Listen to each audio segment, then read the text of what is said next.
Assalamu alaikum. I am Dr. Malala from Computer Science Department. I have a question from you. The main thing is that we have already seen this thing کہ کراچی میں ایک specific جماعت تھی, انہوں نے بہت عرصے پہلے ایک جنا پور کا ان کے اوپر الزام لگا کے ان کو اڑا دیا گیا, ٹھیک ہے نا, اور اس کے پیچھے کون تھے آپ کو پتہ ہے. تو میرا کویشچن یہ ہے کہ آپ سب کو پتہ ہے, we are Karachiite, all of us know.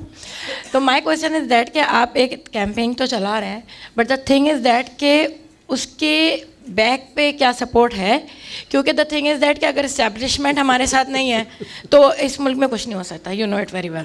تو I just need to know کہ do we have a solid ground to say something regarding having different جو صوبے بنانے کی جو بات کی جا رہی ہے. اور دوسری چیز, ایک کویشچن آپ نے کہا تھا کہ کوئی بھی ایسا لیڈر نہیں آیا, تو اگر میں کراچی کے اسپیکٹ سے دیکھوں تو مجھے مشرف صاحب کا زمانہ سب سے بہتر نظر آیا, جس میں مجھے کراچی ترقی کرتے ہوئے نظر آیا. ادروائز مجھے کبھی کراچی میں کچھ بھی نظر نہیں آیا ترقی ہوتے ہوئے. لوگ خود کر رہے ہیں, جتنی بھی ساری چیزیں آپ کو پرائیویٹ نظر آئیں گی, گورنمنٹ کی طرف سے کوئی سپورٹ نہیں ہے کبھی بھی. تو کائنڈلی تھینک یو. میں نے آپ سے عرض کیا جب میں نے بات اپنی شروع کی کہ ایسا نہیں ہے کہ 80 ایئرز میں کوئی بھی اچھا لیڈر نہیں آیا. آپ نے مشرف کا زمانہ دیکھا, جن لوگوں نے ایوب خان کا زمانہ دیکھا وہ کہتے ہیں اس سے اچھا کوئی اور دور نہیں تھا. اسی طرح کچھ لیڈرز ہیں جنہوں نے اچھا کام کیا, لیکن اوور آل اگر آپ پاکستان کی ترقی کا گراف دیکھیں, ڈیٹا دیکھیں, اس کا گراف بنا کے دیکھیں, آپ کمپیوٹر سائنس میں ہیں تو آپ کو نظر آئے گا کہ تنزلی ایک لگاتار عمل ہمارا ہے, وہ رکی نہیں ہے کسی بھی دور میں. اور اس کی بڑی وجہ یہی ہے جو میں نے عرض کی کہ ہمارے ایڈمنسٹریٹو یونٹس اتنے بڑے ہیں کہ اس میں کام کرنا ممکن ہی نہیں ہے. مشرف صاحب نے لوکل گورنمنٹ بنائی تھی, پہلی دفعہ تھا, میں نے ابھی جیسے ذکر کیا تھا, PFC بنے تھے جو پروونشل فائنانس کمیشن تھے. اس میں فیصلہ ہوتا تھا کہ ہر ڈسٹرکٹ کو کتنے فنڈز جائیں گے, ان فنڈز کے بیسس کے اوپر اس کی ڈیولپمنٹ ہوتی تھی, اس کے کام ہوتے تھے. لیکن وہ بڑا شارٹ لیو تھا لوکل گورنمنٹ سسٹم, میں اس کا پارٹ تھا. جیسے ہی پولیٹیکل گورنمنٹس آ گئی تھیں, الیکٹڈ گورنمنٹس آ گئی تھیں, سب سے پہلا کام انہوں نے یہی کیا تھا کہ انہوں نے لوکل گورنمنٹس کو اس کے پر کاٹ دیے تھے تبھی. تو وہ چل نہیں سکا. اگر وہ سسٹم بھی چل جاتا, جیسے ہم نے ٹرکی کی بات کی, تو وہ لوکل گورنمنٹ سے ایک انقلاب آیا وہاں پہ, ان کو لیڈرشپ مل گئی لوکل گورنمنٹ سسٹم سے. شاید اسی لیے ہمارے لوکل گورنمنٹ سسٹم کو ختم کر دیتے ہیں کہ وہاں سے لیڈرشپ مرج نہ ہو جائے. تو یہ ہوگا کس طرح, ایک ہم یہ سوچنا چھوڑ دیں کہ ہم تو کچھ نہیں کر سکتے جب تک پیچھے سے کوئی سپورٹ نہ ہو. میں آپ کو یہ عرض کروں کہ پیچھے کی سپورٹ کچھ نہیں کر سکتی اگر ہم نہ کریں, ہم سب نہ کریں.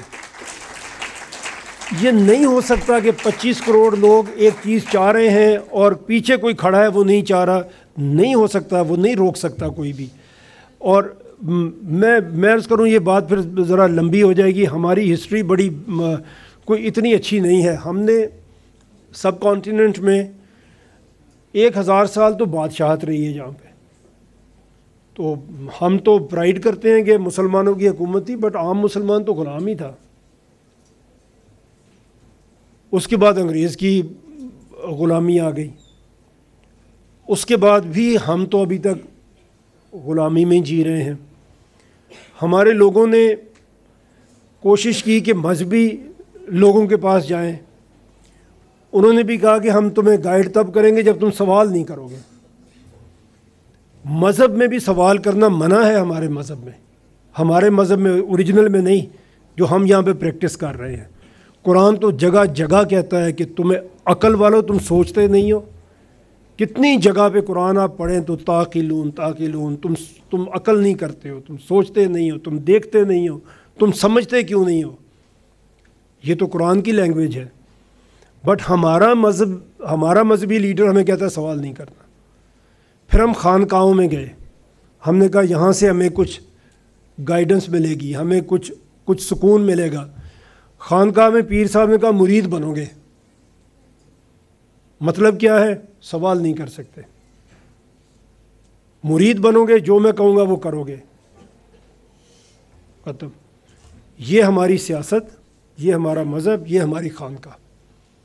سب نے مل کے ہمیں 1000 سال تک یہ بتایا ہے کہ سوال نہیں کر سکتے. ہمارا مذہب کہتا ہے سوال کرو. آپ قرآن پڑھیں وہ کہتا ہے سوچو. تم سوچتے کیوں نہیں ہو؟ تمہارے اتنی نشانیاں تمہارے سامنے ہیں, تم کیوں سوچتے نہیں ہو؟ یہ آپ کا قرآن آپ کو کہتا ہے. جب اس ماحول میں ہم رہیں گے جہاں ہماری سیاست سوال کی اجازت نہیں دیتی, ہمارا مذہب سوال کی اجازت نہیں دیتا, ہماری خانقاہ سوال کی اجازت نہیں دیتی, تو انکلکیٹ ہو گیا یہ ہمارے اندر کہ ہم کچھ نہیں کر سکتے, ہم تو سوال بھی نہیں کر سکتے. ایسے نہیں ہے.